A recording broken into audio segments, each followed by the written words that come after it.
WashingtonWatch.com. All right, as we speak, the U.S. Senate is engaged in one of its most defining debates, deciding whether or not America will protect babies born alive as a result of botched abortions or allow infanticide to go unchecked in America. One of the Senate's newest and most vocal pro-life champions, Missouri Senator Josh Hawley, who also serves on the Senate Judiciary Committee, and we're going to get an update from him on one of the nominees currently before that committee, has just stepped off the Senate floor to join us. Senator Hawley, welcome back to Washington Watch. Thanks so much for having me, Tony. Well, I want to get to some activity before the Judiciary Committee. Before we do that, all eyes, at least pro-life eyes, are focused right now on the U.S. Senate. This is a defining moment. Give us an update what's happening. Well, we're going to vote here in just a little bit, in just about an hour, on a bill that says something very simple and something you would think that every person of goodwill could agree to. It says that every baby born in this country, no matter where they're from, no matter the circumstances of their birth, if they are born, they are entitled to receive medical care, and that includes babies who were the targets of attempted abortions. If a baby had an abortion attempt made on its life, but she survived it, and she is born alive, she should get the same medical care as any other baby would. You would think that this would be controversial, Tony, but unbelievably, I think the Democrats are going to try to block it tonight on the floor of the Senate. I'm going to be proud to cast my vote for it. I'm proud to be one of the sponsors of this bill. I'm proud of Ben Sasse, who is leading the charge on this. And, it's an important defining vote, as you said. Senator Hawley, let me ask you this. I mean, I know the pro-life members. In fact, there's a new pro-life caucus in the Senate that is growing in number, and so there is no hesitation to go and make the arguments for life. But are there Democrats, are there others on the other side of this issue willing to make the arguments that we should allow infanticide in this country? Well, you listen to what Virginia Governor Ralph Northam said just a couple of weeks ago, talking about if an infant who is the target of abortion is born alive, then she should be kept comfortable. Those are her words, or his words, rather, Tony, you remember, kept comfortable while doctors decide what to do with her, what to do with the baby. I mean, this is extraordinary. The idea that a baby born in this country could have her life depend on the whim of a doctor or anybody. I mean, we're talking about, this isn't even about abortion. This is about babies who have been born, are living. So it is imperative that we protect all babies, no matter where they're from, no matter to whom they're born, that they be protected in law. That's what we're going to try to do tonight. And if indeed the Senate Democrats block this, it will be a sad, sad day for this country.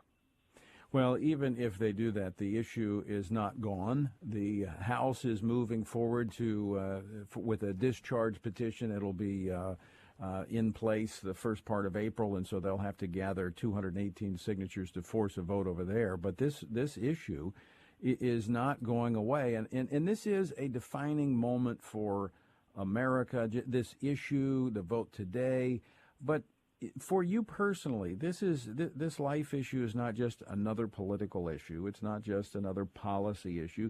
You're very passionate about this issue, and you made that very clear in your campaign for the Senate. And speaking of that, I want to ask you about one of the nominees that's currently before the Judiciary Committee. You've expressed concern on a circuit court nominee, Neomi, because you're questioning her position on life. Can you explain to our listeners your concern? Yeah, absolutely. I have taken the same pledge and position that the president has taken, which is to support judges who respect life. And to me, Tony, that means judges who recognize that the unborn are vulnerable, that they have interests, that they have rights, even under existing law, and that those need to be protected. That judges who will allow states and local governments, like my home state of Missouri, to protect the unborn to the maximum extent that's possible under current Supreme Court law. And, of course, I want judges who are not going to extend what's called substantive due process doctrines of abortion, which I think are just deeply incompatible with the Constitution. So I'm serious about that. It's very important to me that we get, no matter who the judge is, no matter what the court, that we get judges on the bench who respect the Constitution, who respect life. And I've said that as to this particular nominee, Neomi, that I am looking for evidence that she does respect the constitutional boundaries, that she does respect life, and that she will be someone who will not side with the liberals on this issue, but will respect and protect to the maximum extent she can under current law the interests and rights of the unborn. And this is, I mean, you're simply asking questions, which is what you're supposed to do on the Judiciary Committee to vet these candidates as they come before you. But let me ask you, historically, when we've had candidates, and I say as a country, we've had judicial nominees that have been uncertain, or at least it's been unclear. Normally, that doesn't turn out so well. No, and that's the great danger, of course, is that you have nominees who say that they haven't thought about it, or that they don't really know, and they have no particular track record and nothing you can point to. And then, over time, they move ever left. Whether it's on the appellate courts or on the U.S. Supreme Court, it's the ever leftward march, and we've seen that far, far too often. Judges who started out seeming pretty conservative, seeming like a faithful constitutionalist, then they become less and less so over time. So that's why I think it's our job, those of us who have the responsibility of voting one way or another on these judges, to make sure we do our homework, to make sure that we don't just take anybody's word for it, but we ask the tough questions, that we press and get answers, and we discharge our constitutional duty to uphold our Constitution and the laws. When you look at, in particular, this circuit, this is a circuit that often Supreme Court justices are drawn from, at least nominees for the Supreme Court. This is where, if I'm not mistaken, Kavanaugh came from. So this is an important position, and just because someone is nominated at a circuit court level, at that point you really need to be thinking: is this someone who could serve on the Supreme Court? Well, there's no doubt that the D.C. Circuit is a very prominent court. You're right. This is actually Judge Kavanaugh's seat. Now, Justice Kavanaugh's seat that we're talking about here, but Justice Kavanaugh came from this circuit. Justice Scalia, Justice Ginsburg, all came from this circuit.